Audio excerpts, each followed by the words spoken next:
नमो लोये सौर्यन्तानं नमो लोये सौर्यदानं नमो लोये सौर्यायर्यानं नमो लोये सौर्यायनं नमो लोये सौत्रिकावती सावनं ओंकारमिन्दु संयुक्त नित्यं जयन्ति योगिनः कामदमोक्षदं च ओंकाराय नमो नमः मङ्गलं भगवान् यो मङ्गलं गौतमोनि मङ्गलं कुञ्कुण्डार्यो विजेन्द्रमोसुमङ्गलं नमः समरिसाराय स्वानुभूत्या चकास्ते स्वभावाय भवाय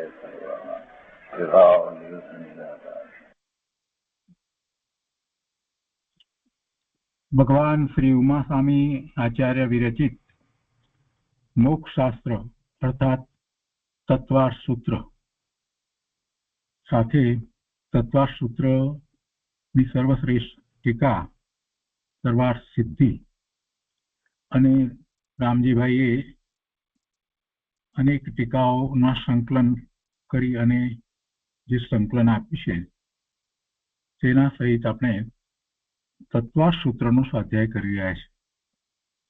તત્વાર્થ સૂત્રના સ્વાધ્યાયની અંદર ચોથું સૂત્ર, જેમાં તત્વોના નામ કહેવામાં આવ્યા છે, એનો સ્વાધ્યાય આપણે શરૂ કર્યો છે.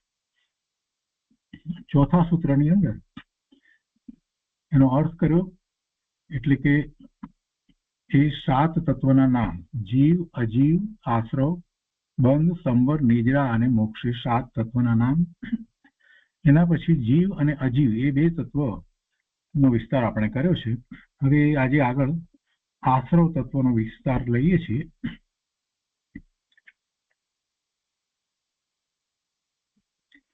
આશ્રવ વિકારી શુભાશુભ ભાવપણે અરૂપી અવસ્થા જીવમાં થાય તે ભાવાશ્રવ, અને તે સમયે નવા કર્મ યોગ્ય રજકણોનું આવવું, આત્મા સાથે એક ક્ષેત્રે રહેવું, તે દ્રવ્ય આશ્રવ છે. આશ્રવ, ભાવાશ્રવ અને દ્રવ્ય આશ્રવ 2 રીતે વિચાર કરીએ તો બહુ સ્પષ્ટ થઈ જાય છે. જીવને જે પરના લક્ષ્ય થતા શુભાશુભ ભાવ છે, એ શુભાશુભ ભાવ જે વખતે થાય છે તો એ આશ્રવ છે. એ આશ્રવ છે. વિકારી શુભાશુભ ભાવ પણ પોતે થાય છે, એનો ભાવ આશ્રવ છે. અને એ જ વખતે એ ભાવ આશ્રવ થાય છે તો ખરેખર તો વિચાર કરીએ તો એ જ વખતે દ્રવ્ય આશ્રવ પણ થાય છે. એટલે કે જેવા ભાવ થયા, શુભ ભાવ થયા કે અશુભ ભાવ થયા, તો શુભ ભાવને કારણે પુણ્ય પ્રકૃતિના કર્મણ્ય રજકણો, એટલે કે એવી કર્મણ્ય વળગણાઓ આવે છે. અને અશુભ પ્રકૃતિ એટલે અશુભ ભાવ થયા તો એને કારણે અશુભ પ્રકૃતિના એટલે પાપની પ્રકૃતિના એ કર્મણ્ય રજકણો એટલે કર્મણ્ય વળગણાઓ આવે છે. અને આત્માના પરદેશ ઉપર એ રહે છે. એની અંદર, આત્માની અંદર ભળતી નથી, પણ એની ઉપર રહે છે. તો એ આવવું જે છે ત્યાં સુધીનો વિચાર કરીએ તો એ આશ્રવ છે. પછી ત્યાં રોકાઈ જવું એટલે એને બંધ કહેવામાં આવે. આશ્રવ અને બંધની અંદર ફેર એ છે કે જે પેલું આવવું કહેવામાં આવ્યું એને આશ્રવ કહ્યો, ને અંદર એ પછી એ રોકાઈ જવું તેને બંધ કહેવામાં આવે છે. બંધ વિશે વધારે આગળ વિચાર કરીશું. પહેલા આશ્રવનો વિચાર કરીશું કે વિકારી શુભાશુભ ભાવ પણ અરૂપી અવસ્થા જીવમાં થાય તે. જો અહીંયા એક શબ્દ એમણે મૂક્યો છે અરૂપી અવસ્થા, બીજી ટીકામાંથી લઈ અને એમણે વાતને લીધી છે. એ બહુ સમજવા જેવી વાત છે કે જીવની અવસ્થા કઈ રૂપી થતી નથી. જીવની અવસ્થા તો અરૂપી છે, તો અરૂપી અવસ્થા જ રહે છે. એ શુભ ભાવે થાય, અશુભ ભાવે થાય કે શુદ્ધ ભાવે થાય, જીવની અવસ્થામાં કોઈ ફેર પડતો નથી.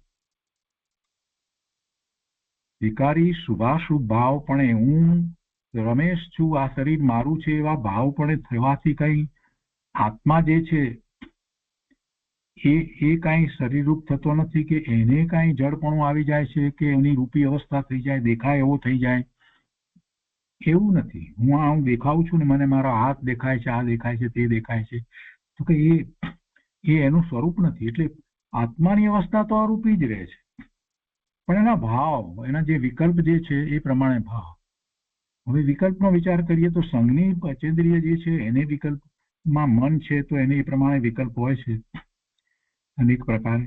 સંઘનીપણું છે એટલે અસંઘની જીવોને અથવા તો એથી નીચેના બીજા બધા 3 જીવોને કે બીજા એકેન્દ્રિય જીવોને કે નિગોદના જીવોને એને તો કઈ વિકલ્પ નથી, એને કોઈ વિચાર આવતા નથી, છતાં પણ એને ભાવ છે, એને પણ અત્યંત અશુભ ભાવ હોય છે. એટલે તો એ ત્યાં ને ત્યાં જે ભાવ કયા કરે છે ને. એકેન્દ્રિય જીવ કેટલા લાખો કરોડો વર્ષ સુધી એકેન્દ્રિયમાંથી નીકળતો જ નથી. એમાં મરે ને જન્મે, એમાં મરે ને જન્મે. તો એને શું થાય? એટલે એના ઉપરથી સમજાય છે કે કઈ આપણા વિકલ્પો જે છે એ શુભ કે અશુભ ભાવનું કારણ નથી, પણ આપણા વિકલ્પો સંઘની છે તો સંઘની એક સગવડ મળી છે કે એ વિકલ્પોની સાથે જે ભાવ હોય છે એ સામાન્ય રીતે એને પેરેલલ એવો ભાવ હોય છે.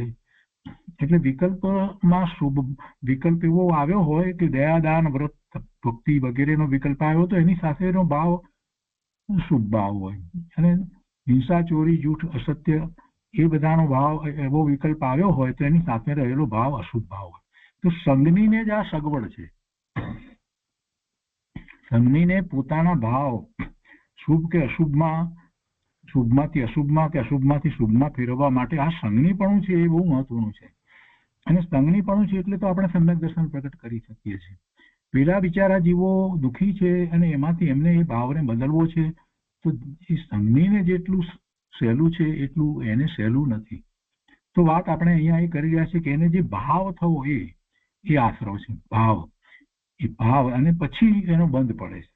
તો વિકારી શુભાશુભ ભાવ પણ આરૂપી અવસ્થા જીવમાં થાય તે ભાવ આશ્રવ, અને તે સમયે નવા કર્મ યોગ્ય રજકણોનું આવવું.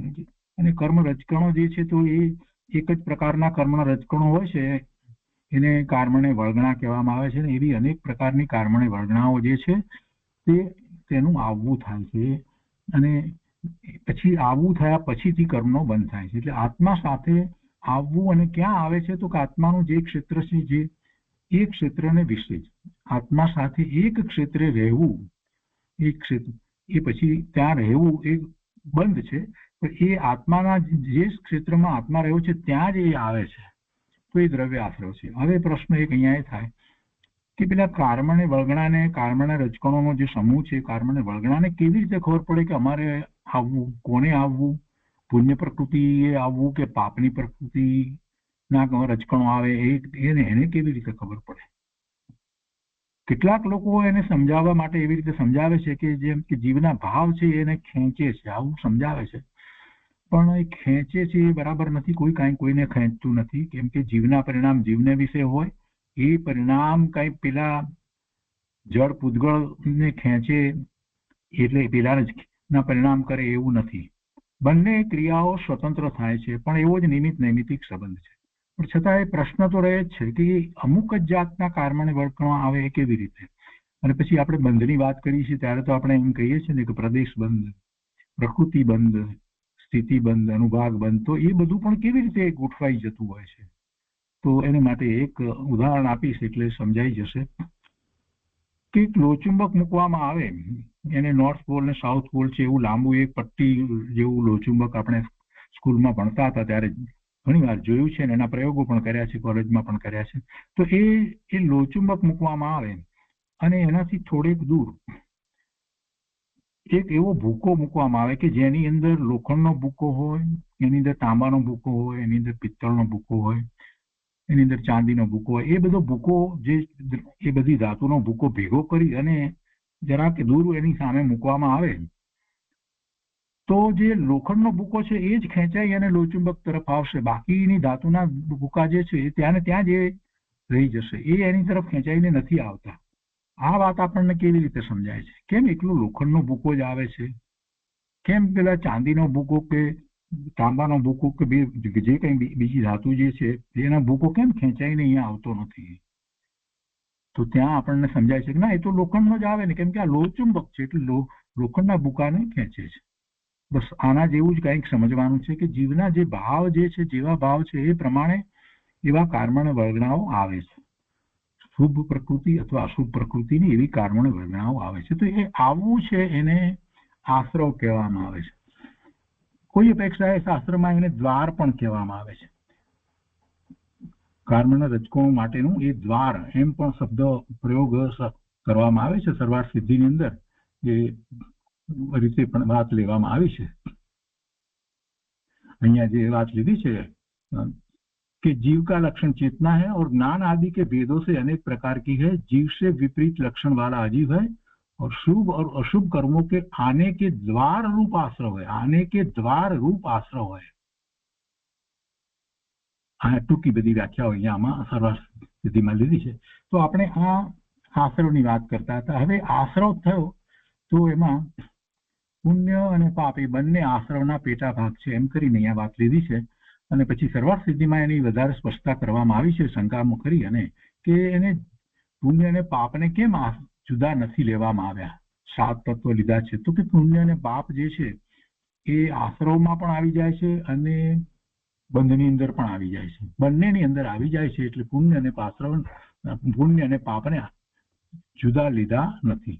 પણ છતાંય કોઈ અપેક્ષાએ આપણે 9 પદાર્થ એ રીતે વર્ણન કરીએ છીએ તો પુણ્ય અને પાપને પણ સાથે લઈએ છીએ. આશ્રવ પછી પુણ્ય પાપ અને પછી બંધ લેવામાં આવે છે.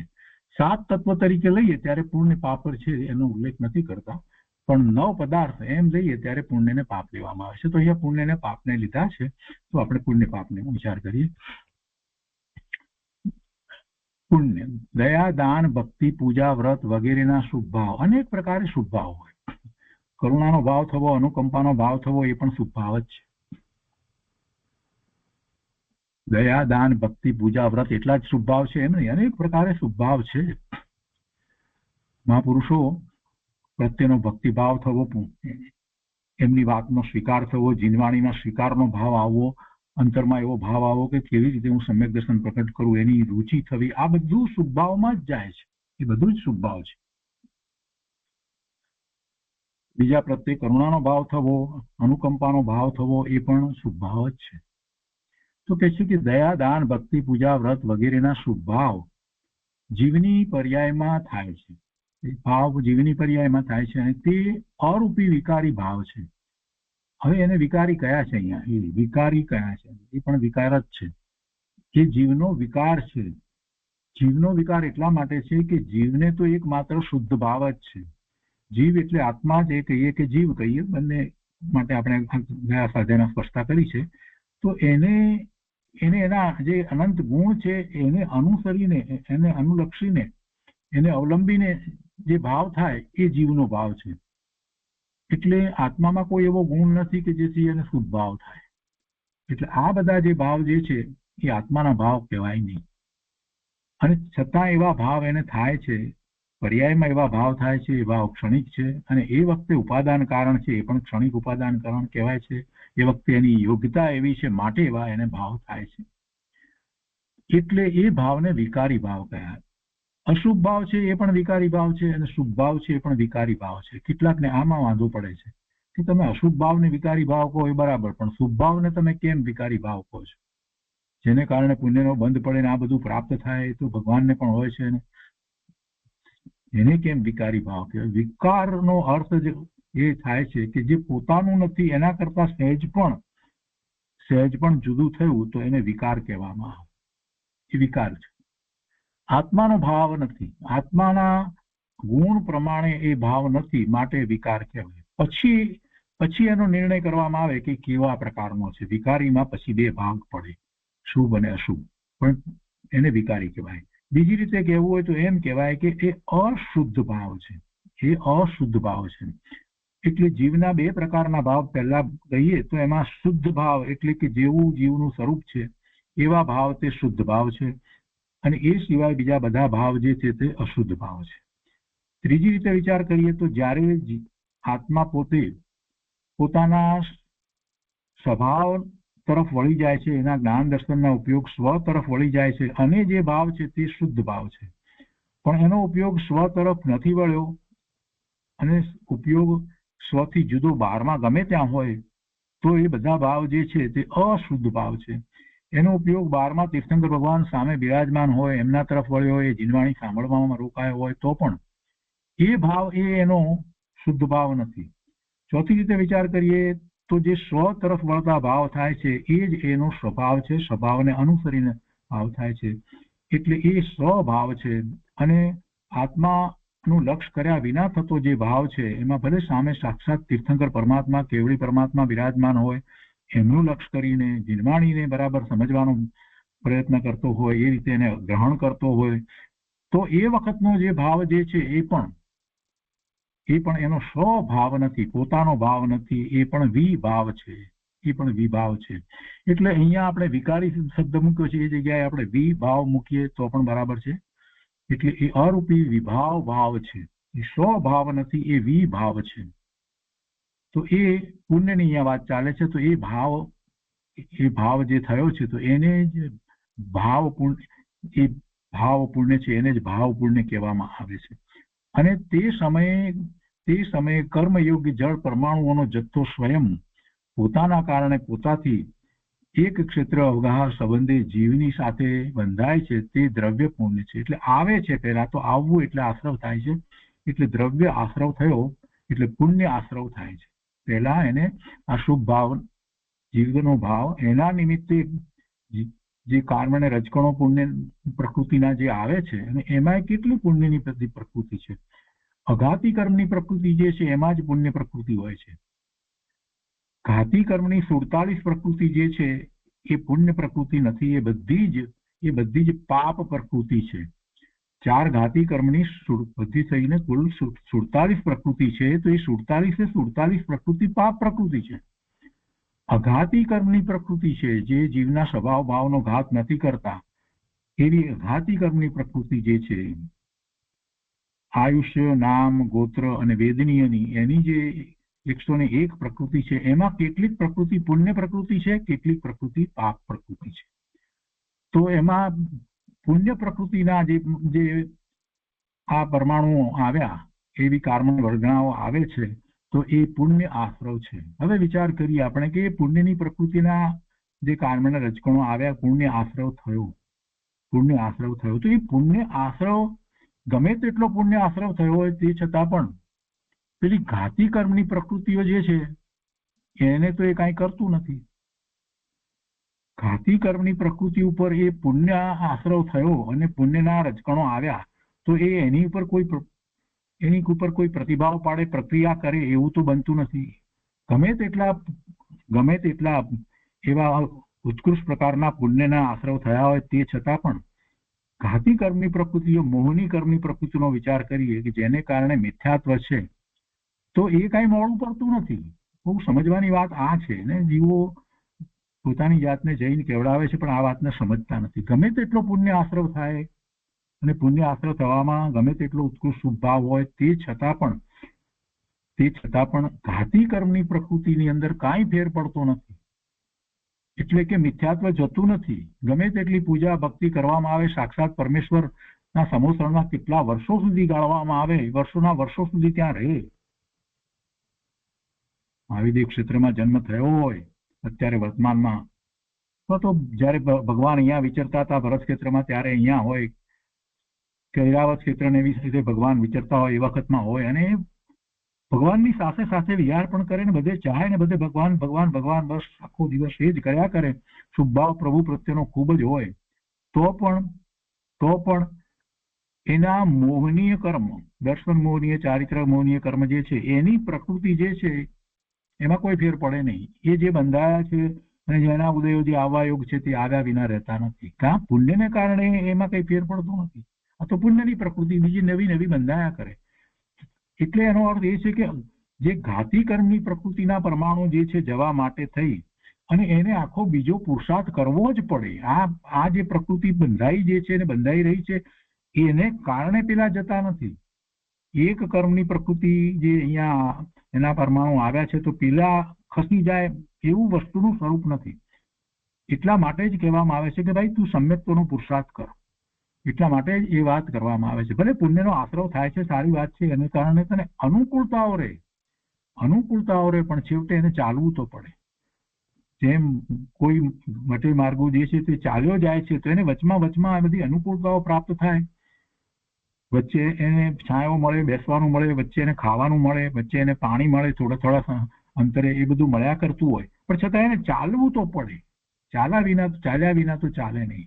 બધી અનુકૂળતાઓ મળે, બધા આવે સાથે. એટલે આ વસ્તુ સમજવા જેવી છે કે એને એ અનુકૂળતાઓ પ્રાપ્ત થાય. જેમ આપણે જોઈએ છીએ ને કે પેલી લાંબી મોટી રેસ હોય, મેરેથોન રેસ હોય, એની અંદર ભાગ લીધો હોય તો વચ્ચે આવતું હોય તો ત્યાં પેલા લોકો એમ કે લીંબુનું શરબત લઈને કોઈ જગ્યાએ કોઈ ઉભા હોય ને કોઈ પાણી લઈને ઉભા હોય ને વચ્ચે એ પાછો વચ્ચે પીતો જાય ને દોડતો જાય, પણ એને દોડવું તો પડે. દોડ્યા વિના છૂટકો નથી. એવી રીતે ઘાતી કર્મની પ્રકૃતિ જે છે પુણ્ય પ્રકૃતિને કારણે એ ચાલી જાય, એનો નાશ થઈ જાય, ક્ષય થાય એવું બનતું નથી. હા, એને અનુકૂળતાઓ ઘણી રહે. પુણ્ય પ્રકૃતિ જે છે એના ઉદયો વખતે એને જયારે એવો પુરુષાર્થ કરવો છે તો સમ્યક્તનો પુરુષાર્થ કરવામાં ઘણી અનુકૂળતાઓ રહે. એને જીવવાણી પ્રાપ્ત થઈ છે એટલે એ પોતે તત્વ વિચાર કરી, સ્વરૂપનો નિર્ણય કરી અને એવું સમ્યક્તનો પુરુષાર્થ બહુ સહેલાઈથી સરસ રીતે કરી શકે, જે બીજાને એ નથી. એટલે પુણ્ય પ્રકૃતિનો બંધ પડે તો કાંઈ ઘાતી કર્મની પ્રકૃતિ ચાલી જાય એમ નથી. એનો પુરુષાર્થ તો કરવો જ પડે. ઘાતી કર્મની બધી પ્રકૃતિઓ પાપ પ્રકૃતિ છે, એ સ્વભાવ ભાવનો ઘાત થવામાં નિમિત્ત કારણ છે. અને આ પુણ્ય પ્રકૃતિઓ જે છે એ બધી જીવને અનેક પ્રકારે અનુકૂળતા વગેરે આપે છે. એમાં 101 માંથી કેટલીક પ્રકૃતિઓ પુણ્ય પ્રકૃતિ છે. જેમ ગતિનો વિચાર કરીએ તો મનુષ્યની ગતિ જે થવી કે દેવની ગતિ થવી એ પુણ્ય પ્રકૃતિ કહેવામાં આવે છે. તીર્યજ ગતિ થવી કે નરકની ગતિ થવી તો એ પાપની પ્રકૃતિ છે. એવી જ રીતે શરીરના બંધારણો જે પ્રમાણે લેવામાં આવે છે, જે વજ્ર વૃષભ નારાજ એ પ્રમાણે જે 6 માંથી 3 પહેલા જે છે એ પુણ્ય પ્રકૃતિના કારણે છે. એવી રીતે સાતા વેદનીય જે છે એ બધું પુણ્ય પ્રકૃતિ છે, અસાતા વેદનીય છે એ પાપ પ્રકૃતિ છે. તો એવી પાપ અને પુણ્યની પ્રકૃતિ છે. એમાં પુણ્યનો બંધ પડે છે શુભ ભાવને કારણે. અને એમાં એ પહેલો બંધ જે પહેલી વાત જે છે તો એ તો ભાવ છે, એનો ભાવ આશરો છે અને પછી ભાવ બંધ પડે છે. તો બંધમાં પછી આગળ વાત આપણે લઈએ છીએ. તો એક ક્ષેત્ર જે જીવનું જે ક્ષેત્ર છે એ જ ક્ષેત્રમાં જીવની સાથે એ ત્યાં રહે છે. તેમાં જીવની અશુદ્ધ પર્યાય નિમિત્ત માત્ર છે. એ કારણે રજકણો જે આવ્યા એ એના કારણે આવ્યા, પણ છતાં એવા જ આવે છે જેવા જીવના ભાવ છે એ જ પ્રમાણે આવે છે. છતાં પણ જીવના ભાવ છે એ કારણે રજકણો ને માટે એ નિમિત્ત કારણ છે. એટલે ભાવ આશ્રવ છે એ દ્રવ્ય આશ્રવનું નિમિત્ત કારણ છે. ભાવ આશ્રવ વિના દ્રવ્ય આશ્રવ થતો નથી. આશ્રવ એટલે આવવું, કાર્બન રજકણોનું આવવું એ દ્રવ્ય આશ્રવ, અને જે શુભાશુભ ભાવ થવા એ ભાવ આશ્રવ છે. તો એના પછી પાપની વાત લીધી છે. તો એમાં હિંસા, અસત્ય, ચોરી, અવ્રત વગેરેના અશુભ ભાવ તે ભાવ પાપ છે. હા, આટલા જ છે એવું નથી. ક્રોધ, માન, માયા, લોભના ભાવ એ પણ બધા શું છે? એ બધા પણ એ અશુભ ભાવ જ છે. 9 પ્રકારના 9 કષાય, જે કષાયો જે કહેવામાં આવે છે એ બધા ભાવ જે છે કઈ પુણ્યના ભાવ છે? એ બધા પણ પાપ ભાવ જ છે. એ બધા પણ પાપ ભાવ જ છે. રતિ, અરતિ, અને શોક ને જુગુપ્સા ને ભય ને એ બધા ભાવ પણ પુરુષ વેદ, સ્ત્રી વેદ, નપુંસક વેદ, હું પુરુષ છું એવો ભાવ પણ એ પણ કઈ પુણ્યનો ભાવ, પુણ્ય આશ્રવ થાય એવો ભાવ નથી. એ પણ પાપ આશ્રવના જ ભાવ છે. બધા ભાવ પાપ આશ્રવ છે. જેટલા પ્રકારે આપણને કષાય થાય છે એ કષાય થવામાં નિમિત્ત કારણ રૂપે કર્મ છે. એ કર્મ નિમિત્ત કારણ રૂપે છે. પણ એને જે ભાવ થાય છે એ તો એ જીવની પોતાની પર્યાયમાં થાય છે. અને એ બધા કષાય ભાવ બધા અશુભ છે. એને કારણે જે બંધ પડે છે એ બધા પાપના બંધ પડે છે. એમાં ઘાતી કર્મના પણ બંધ પડે અને અઘાતી કર્મના પણ બંધ પડે ભાવને કારણે. એટલે પાપ એકલી કઈ આ હિંસા, ચોરી, અસત્ય, જુઠ્ઠાને કારણે એકલા એને ઘાતી કર્મની પ્રકૃતિનો જ બંધ પડે એવો નથી એનો અર્થ. તો એમાં ઘાતી કર્મની પ્રકૃતિના પણ એના એવા બંધ પડે છે.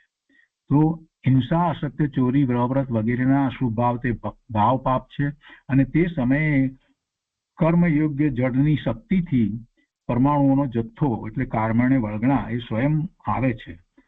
અને શરીર એ આત્માના પ્રદેશોની જે ક્ષેત્રમાં આત્માના પ્રદેશો તે જ ક્ષેત્રમાં એ આવે છે. સ્વયં બંધાય તે દ્રવ્ય પાપ છે. તેમાં જીવની અશુદ્ધ પર્યાય નિમિત્ત માત્ર છે. એટલે કે આ આશ્રવ છે તે નિમિત્ત માત્ર છે. પરમાર્થે ખરેખર આ પુણ્ય પાપ શુભાશુભ ભાવ આત્માને અહિતકર છે. આત્માને અહિતકર છે અને આત્માની ક્ષણિક અશુદ્ધ દશા છે. આત્માની એ કાયમી દશા નથી, એ ક્ષણિક દશા છે અને એ અશુદ્ધ દશા છે. અને એ વખતે એવા પુણ્ય પાપના આશ્રવ થાય છે, ભાવ આશ્રવ થાય છે અને એના નિમિત્તે દ્રવ્ય આશ્રવ થાય છે. આત્માનું અસલી સ્વરૂપ એ નથી. દ્રવ્ય પુણ્ય પાપ પૂતગળ દ્રવ્યની અશુદ્ધ અવસ્થા છે. તે આત્માનું હિત અહિત કરી શકે નહીં.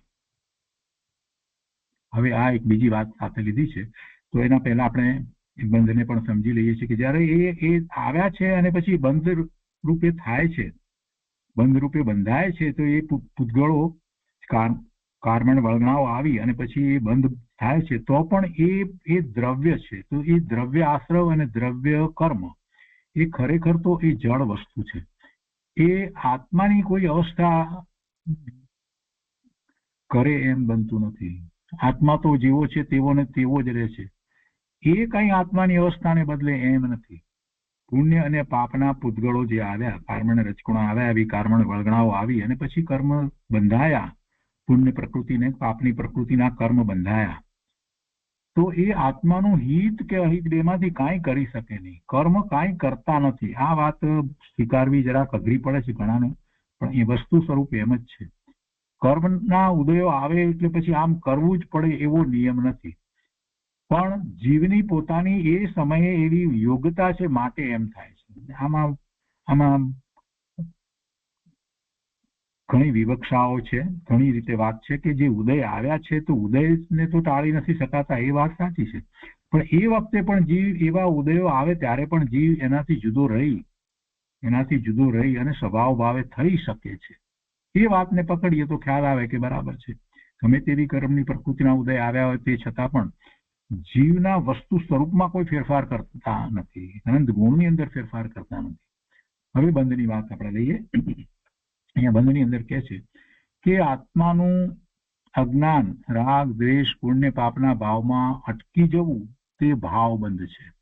પેલો ભાવ આશ્રવ થયો, શુભ ભાવ કે અશુભ ભાવ થયો અને પછી એમાં એ અટકી ગયો, એવા રાગ દ્વેષમાં અટકી ગયું, કશાય ભાવમાં એ અટકી ગયો એમ કે છે કે તો એ બંધ પડે છે. એટલે કે છે કે આત્માનું અજ્ઞાન એક વાત. હવે અજ્ઞાનનો અર્થ શું થાય છે? જ્ઞાન નહીં એ અજ્ઞાન નથી. સામાન્ય રીતે આપણે કોઈ પણ આગળ અપ્રત્યય મૂકીએ એટલે એ નહીં એવો શબ્દ થાય, એટલે જ્ઞાન નહીં એને અજ્ઞાન નથી કહેતા. અજ્ઞાનનો અર્થ પરમાર્થ એવો થાય છે કે જે મિથ્યાત્વ સહિત જે જ્ઞાન છે એને અજ્ઞાન કહેવામાં આવે. મિથ્યાત્વ સહિતના જ્ઞાનને અજ્ઞાન કહેવામાં આવે છે. એટલે આત્માનું અજ્ઞાન, મિથ્યાત્વ અને રાગ દ્વેષ ના એના જે ભાવ છે, કશાય ભાવો જે છે એમાં અટકી જવું, એટલે પુણ્ય પાપના ભાવમાં અટકી જવું, તે ભાવ બંધ છે. હવે કોઈને એમ થાય અહીંયા અટકી જવું શબ્દ મૂક્યો છે તો એમ થાય કે પોતે સતત એ જ ભાવ કર્યા કરે એટલે અટકી ગયો. ના, એમ નથી. એને એ ભાવ થયો અને એ ભાવમાં રહ્યો, બસ ત્યાં જ એને બંધ પડી જાય છે. એમાં કંઈ વધારે સમય લાગે છે એવું નથી. જેવો ભાવ આવ્યો છે અને એ ભાવમાં એ જેટલો જ રોકાયો છે તો એ પ્રમાણે બંધ પડે છે. હવે બંધમાં થોડોક ફેર છે. આશ્રવમાં તો પેલું આવવું થયું, ભાવ આશ્રવ કયા અને પછી દ્રવ્ય આશ્રવ થયા. તો અહીંયા જેટલી તીવ્રતાપૂર્વક કરવામાં આવે એ પ્રમાણે એને અનુબંધ પડે છે, સ્થિતિબંધ પડે છે, એને એ પ્રમાણે અનુબંધ પડે છે. એટલે આપણે જયારે બંધનો વિચાર કરીએ છીએ તો એ બંધમાં 4 વસ્તુ છે: પ્રકૃતિ બંધ, પ્રદેશ બંધ, અનુભાગ બંધ અને સ્થિતિ બંધ. તો કેટલી સ્થિતિ માટેનો બંધ પડવો અને અનુભાગનો બંધ પડવો એ એની કશાય પર આધાર રાખે છે. એની કશાયની તીવ્રતા જે પ્રમાણે છે એ પ્રમાણે એનો એ આધાર રાખે છે. અને જે પ્રકારના ભાવ છે એ પ્રમાણે એને પ્રકૃતિ થાય છે. અને પ્રદેશનો બંધ જે થાય છે એમાં આપણે યોગ કહીએ છીએ. યોગના નિમિત્તે મન, વાણી, કાયા એ યોગના નિમિત્ત કારણ છે. એના નિમિત્તે એના આત્મપ્રદેશોનું જે પ્રમાણે કંપન થાય છે એ પ્રમાણે, એટલા પ્રમાણે એ જે પણ પ્રકૃતિનો બંધ પડે છે તો એ પ્રમાણે એટલા જે કાર્બન રજકણો આવે છે એટલે એને પ્રદેશ બંધ કહેવામાં આવે છે. જેટલું કંપન થાય છે એ પ્રમાણે, અને જેટલી કસાય છે એ પ્રમાણે કસાયની તીવ્રતા પ્રમાણે જે રીતે થયો છે, કસાય ભાવમાં રોકાયો છે તે પ્રમાણે એને અનુભાગ અને સ્થિતિ બંધ પડે છે. એટલે રસ આપવાની ક્ષમતા અને કેટલી સ્થિતિ એવો એને બંધ પડે છે. અને એના ઉદય વગેરે પણ એ વખતે જે નક્કી થાય છે કે ક્યારે એ ઉદયમાં આવશે. સ્થિતિ બંધ નક્કી થયો, સ્થિતિ બંધ ત્યારે બંધ પડ્યો ત્યારે તો આટલી સ્થિતિનું થયું ને ક્યારથી ઉદયમાં આવે ને ક્યાં સુધી રહે એ પણ એમાં સાથે સ્થિતિની અંદર આવી જાય છે. તો એ બંધની અંદર બધી વસ્તુ આવે છે. પ્રકૃતિ બંધ, પ્રદેશ બંધ, અનુભાગ અને સ્થિતિ બંધ, એ ચારે બંધની અંદર વાત આવે છે. અને બંધની જયારે વાત આપણે કરીએ છીએ ત્યારે આપણે સમજીએ છીએ કે જ્યાં સુધી એને કસાય છે ત્યાં સુધી એને એવા કર્મના બંધ પડે જ છે. 13મા ગુણસ્થાનની દશાની અંદર કસાય નથી. 13મા ગુણસ્થાનની અંદર કોઈ કસાય હવે રહ્યા નથી ભગવાનને. એવી દશામાં પણ કર્મનો બંધ પડે છે. તો એનું જે કારણ છે તે યોગને કારણે એ કર્મનો બંધ પડે છે. તો અહીંયા કહે છે કે આત્માનું અજ્ઞાન, રાગ, દ્વેષ, પુણ્ય, પાપના ભાવમાં અટકી જવું તે ભાવ બંધ છે. અને તે સમયે કર્મ યોગ્ય પૂતગળનું સ્વયં કર્મ રૂપ બંધાવવું તે દ્રવ્ય બંધ છે. તેમાં જીવની અશુદ્ધ પર્યાય એ નિમિત્ત માત્ર છે. કર્મ બંધ સંબંધી પછી આગળ વધારે વાત આવશે ત્યારે આપણે બંધ સંબંધીની બધી વાત લઈશું. સામાન્ય આપણે એટલું સમજીએ છીએ કે કર્મનો બંધ જે છે એ ખરેખર જોવા જઈએ તો જે ભાવ બંધ જે છે એને જ સમજવાનો છે. પછી એ ભાવ બંધના નિમિત્તે જે કાર્બન રજકુણો આવ્યા એને કારણે જે કર્મનો બંધ થયો એ પછીની વસ્તુ છે. અને એ કર્મ બંધમાં કાર્બન રજકણો જે છે એનું એ વખતે આવવું એ પેલા જીવના ભાવ બંધને નિમિત્તે થયું છે. ભાવ બંધે કર્યું છે એમ નથી. એટલે બંને વસ્તુ સ્વતંત્ર છે. એટલે સિદ્ધાંત જે છે કે એક દ્રવ્ય બીજા દ્રવ્યનું કાર્ય નથી કરતું એ સિદ્ધાંત અહીંયા પણ સાથે એ જ રીતે રહે છે. જીવના ભાવ કંઈ કર્મ બંધ કરતા નથી. પણ એ જ સમયે જે સમયે જેવા ભાવ થયા એ વખતે એવો જ ભાવ આશ્રવ, એ વખતે એવો ભાવ બંધ થવો, અને એ જ વખતે એવા દ્રવ્ય આશ્રવ અને દ્રવ્ય બંધ થવું. બે દ્રવ્યો જુદા છે. આ ભાવ આશ્રવ, ભાવ બંધ જે છે એ જીવની પર્યાયમાં થાય છે, એ જીવના પરિણામ છે. અને દ્રવ્ય આશ્રવ અને દ્રવ્ય બંધ જે છે એ પૂતગળની પર્યાયમાં થાય છે. એ કર્મના પૂતગળો જે છે એનું કાર્ય છે. એટલે બંને દ્રવ્ય જુદા છે. એ બે દ્રવ્ય જુદા છે અને બંનેના કાર્યો સ્વતંત્ર રીતે થાય છે. કોઈ કોઈના કાર્ય કરતું નથી. એ બે વચ્ચે માત્ર નિમિત્ત નૈમિતિક સંબંધ છે. હવે અહીંયા સંવરની વાત લીધી છે.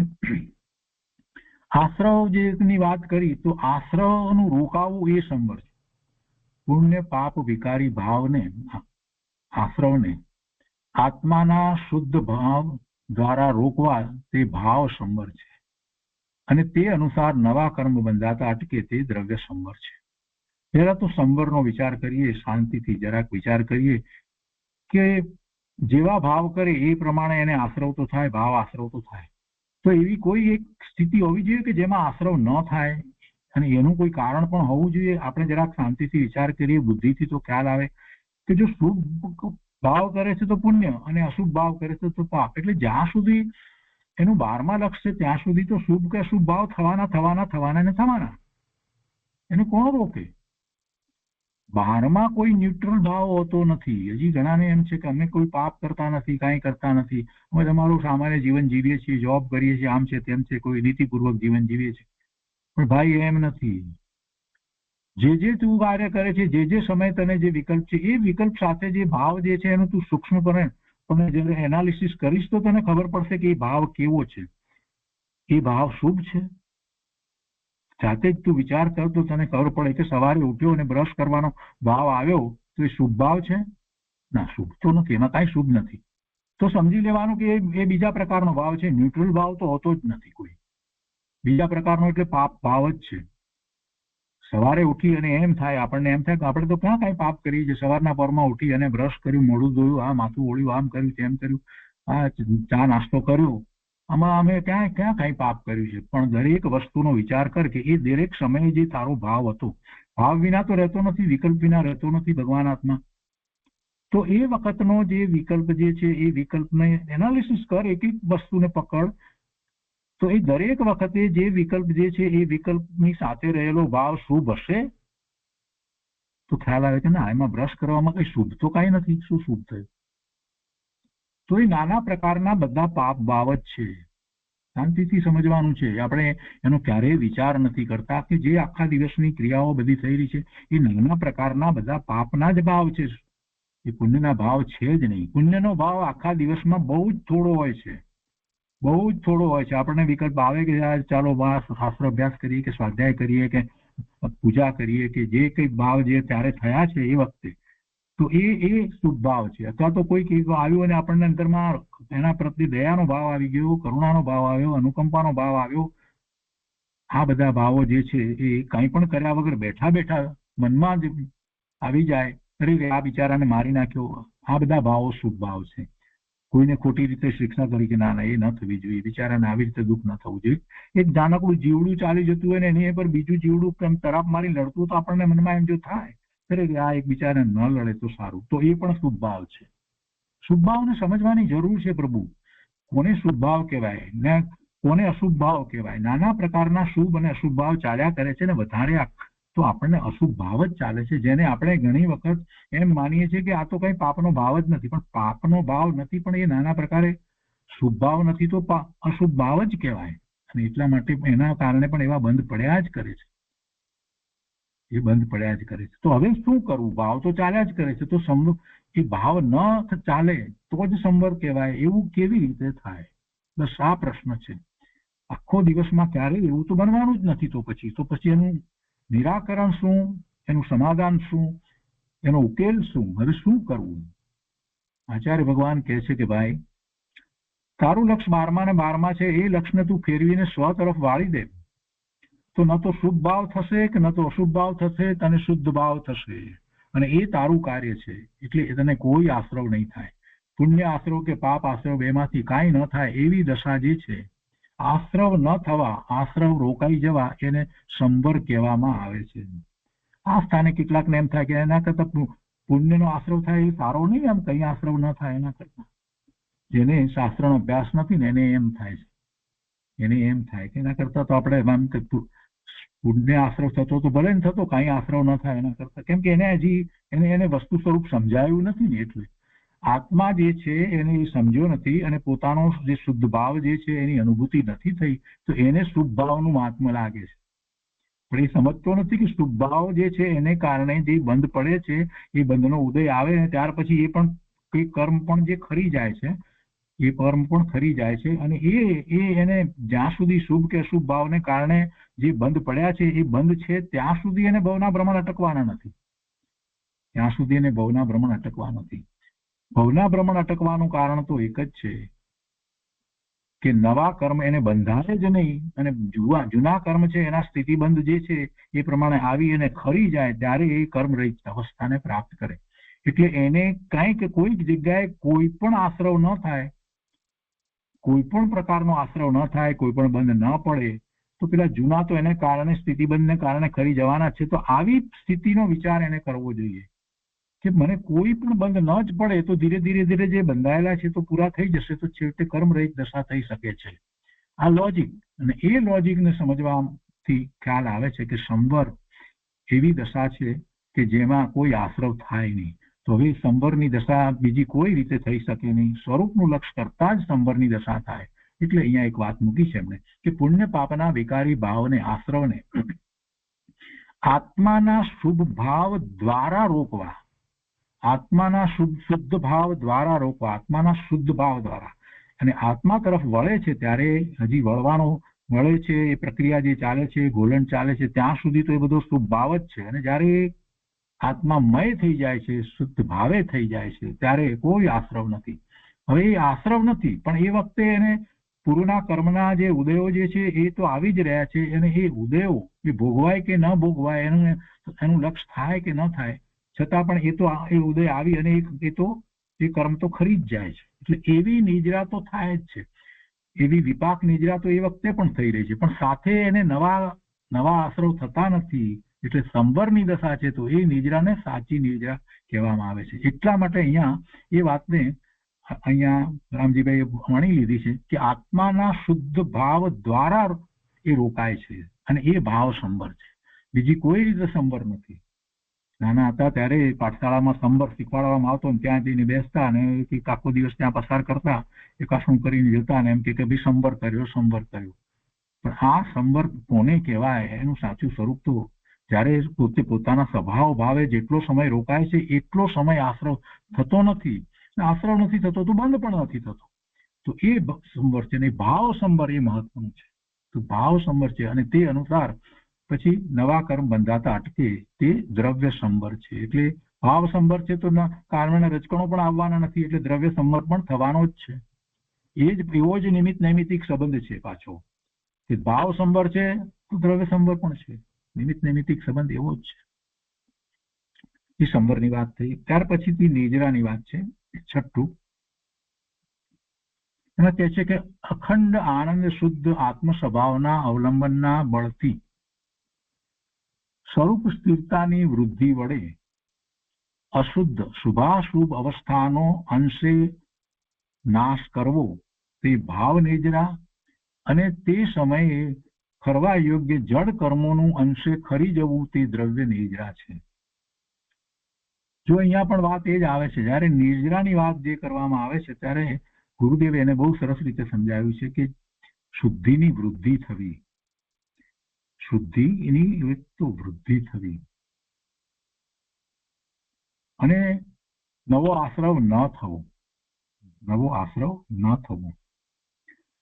અને શુદ્ધિની વૃદ્ધિની અંદર જે છે તે કર્મ અપેક્ષાએ જોઈએ તો એ દ્રવ્ય કર્મોનું ખરી જવું. તો એ ત્રણ વસ્તુને નિજરામાં ગુરુદેવે સમાવી લીધી છે. ત્રણ વસ્તુ નિજરામાં લીધી છે.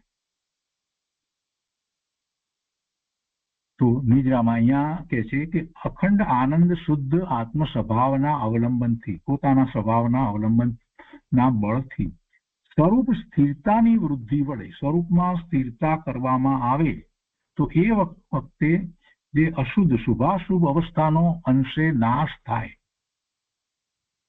એટલે એને સંબર તો છે પણ એથી કંઈક વિશેષ થાય છે. નિજરા જે થાય છે એ સંબરની દશામાં થાય છે, એટલે સંબર તો છે જ, શુદ્ધ ભાવે પોતે પરિણમે છે. એ વખતે કહે છે કે સ્થિરતાની વૃદ્ધિ વડે, હવે એવી સ્થિરતા વધારે થાય છે તો જે કર્મના ઉદયો જે છે આવ્યા છે એ બધા ભોગવાયા વિના જ એ કર્મ જે છે એ ખરી જાય છે. તો એને નિજરા કહેવામાં આવે છે. એવી નિજરાની વાત અહીંયા લીધી છે. અહીંયા કહે છે કે અખંડ આનંદ શુદ્ધ આત્મ સ્વભાવના અવલંબનના બળથી સ્વરૂપ સ્થિરતાની વૃદ્ધિ વડે, સ્વરૂપમાં સ્થિરતા ને પણ એની વૃદ્ધિ વડે અશુદ્ધ શુભાશુભ અવસ્થાનો અંશે નાશ કરવો, પૂર્ણપણે નાશ થઈ જાય ત્યાર તો પછી મોક્ષની દશા થઈ જાય છે, પણ અંશે નાશ કરવો તે ભાવ નિજરા છે. અને તે સમયે ખરવા યોગ્ય જડ કર્મોનું અંશે ખરી જવું તે દ્રવ્ય નિજરા છે. બીજી રીતે કહીએ કે તો એમ કહેવાય કે સંબર સહિત નિજરા છે એ જ સાચી નિજરા છે.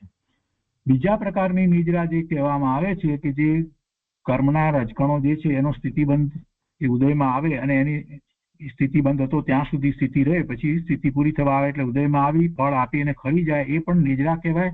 પણ એ વિપાક નિજરા છે.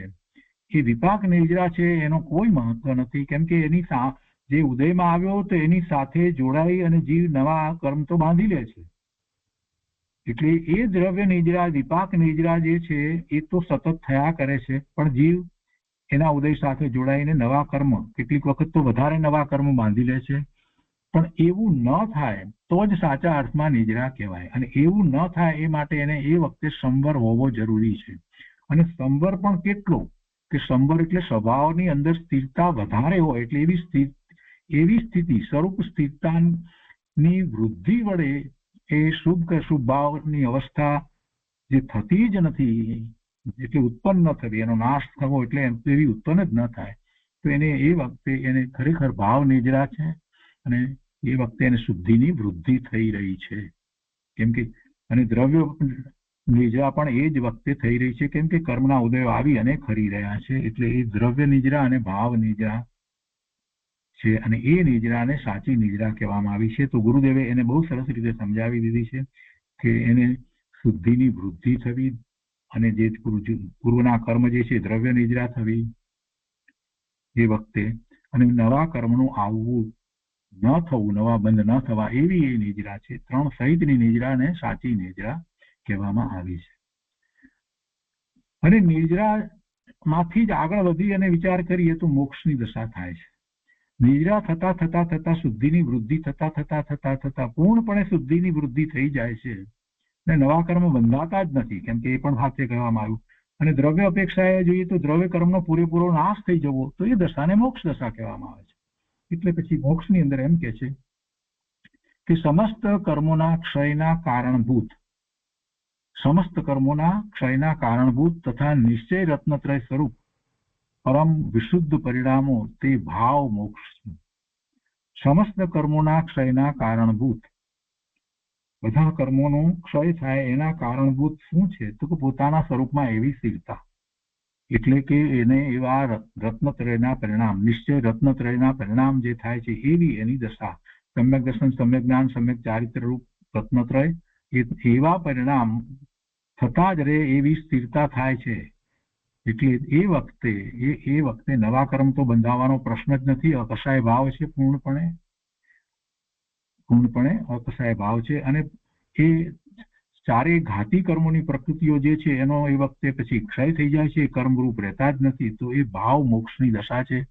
એ 13મું ગુણસ્થાન છે. તો સમસ્ત કર્મોના ક્ષયના કારણભૂત, અહીંયા સમસ્ત કર્મોના કારણભૂત લીધું છે. એ મોક્ષ અપેક્ષાથી વાત કરી છે. એમાં ભાવ મોક્ષની દશા જે કહેવામાં આવે છે તો એ 13મું ગુણસ્થાન છે. અને પૂર્ણ મોક્ષની દશા જે કહેવામાં આવે છે એ સિદ્ધ દશા છે. તો સિદ્ધ દશામાં તો પછી અઘાતી કર્મોનો પણ ક્ષય થઈ ચૂક્યો હોય છે, કેમ કે ભાવ મોક્ષની દશા 13મા ગુણસ્થાન પછીથી 14મું ગુણસ્થાન ને બાકી રહેલા બધા કર્મોનો ક્ષય થઈ જાય છે, પછી જ શુદ્ધ દશા આવે છે. એટલે શુદ્ધ દશામાં કોઈ કર્મ હોતું નથી. તો એટલે એને વાસ્તવમાં આપણે મોક્ષની દશા કહીએ છીએ.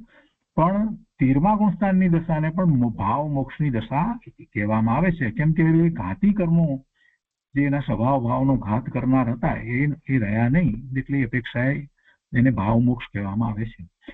વ્યવહારથી આપણે એને એ રીતે પણ સમજીએ છીએ. તો કહે છે કે સમસ્ત કર્મોના ક્ષયના કારણભૂત શું છે? સમસ્ત કર્મોના ક્ષયના કારણભૂત પોતાના સ્વરૂપમાં સ્થિરતા તથા નિશ્ચય રત્નત્રય સ્વરૂપ પરમ વિશુદ્ધ પરિણામો. હવે સમસ્ત ક્ષયના કારણભૂત જે વાત કરવામાં આવી એ પોતાના સ્વરૂપમાં સ્થિરતા કહીએ છીએ તો ત્યારે બે વાત સાથે જ બને છે. એક તો નવા કર્મનો બંધ ન થવો, અને જૂના કર્મ જે છે એનું ખરી જવું, એ પણ સાથે જ થતું હોય છે. એ સ્તંભરની દશા જે છે, નિદ્રાની દશા જે છે, એ વખતે એવી અદભુત દશા થઈ જાય છે, એટલે સ્થિરતા થઈ જાય છે. એટલે સ્તંભર નિદ્રાથી આગળ વધી અને આ મોક્ષની દશા છે. તો સમસ્ત કર્મોના ક્ષયના કારણભૂત તથા નિશ્ચય રત્નત્રય સ્વરૂપ પરમ વિશુદ્ધ પરિણામો તે ભાવ મોક્ષ છે. હવે આ વખતે એના જીવના પરિણામો કેવા છે? શુદ્ધ છે. અને એને પરમ વિશુદ્ધ પરિણામ એટલા માટે કહેવામાં આવ્યા કે હવે બીજા કોઈ પરિણામ થતા જ નથી, અન્ય પરિણામ થતા જ નથી. જ્યારે એ નિર્વિકલ્પ ધ્યાનમાં બેઠો છે ત્યારે પણ એને ચોથા ગુણસ્થાનની દશામાં હોય, 5મી હોય કે 7મી હોય, ત્યારે પણ અબુદ્ધિપૂર્વકના રાગના પરિણામો એને થતા જ હોય છે. અત્યારે આ જે મોક્ષની દશા જે કહેવામાં આવી છે એમાં તો એવા પરિણામ પણ થતા નથી, એટલે એ પરમ વિશુદ્ધ પરિણામો કહેવામાં આવે. તો એવા પરમ વિશુદ્ધ પરિણામો તે ભાવ મોક્ષ છે. અને પોતાની યોગ્યતાથી સ્વયં સ્વત દ્રવ્ય કર્મોનો આત્મપ્રદેશોથી અત્યંત અભાવ થવો તે દ્રવ્ય મોક્ષ છે. પોતાની યોગ્યતાથી એટલે દ્રવ્ય કર્મો જે છે એને તો શું યોગ્યતા હોય? એ એના કારણે બંધાય, એના કારણે છૂટા પડે. એ વાત જે છે એ સમજાવવી છે, એટલા માટે એમ કહેવામાં આવ્યું છે. પણ સામે જીવના ભાવ એવા છે એટલે એ દ્રવ્ય કર્મો ઉભા નથી રહેતા એમ આપણે સમજાવીએ છીએ.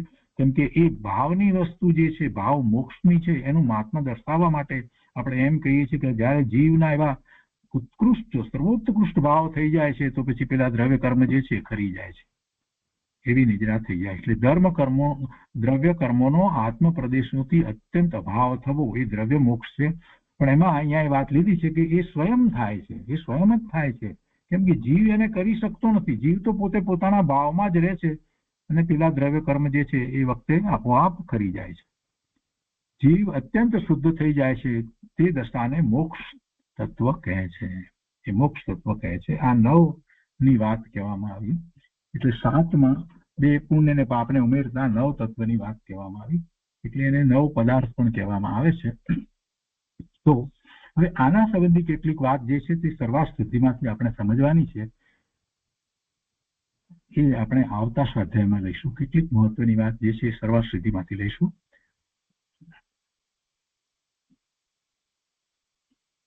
આજનો સ્વાધ્યાય અહીંયા સુધી રાખીએ.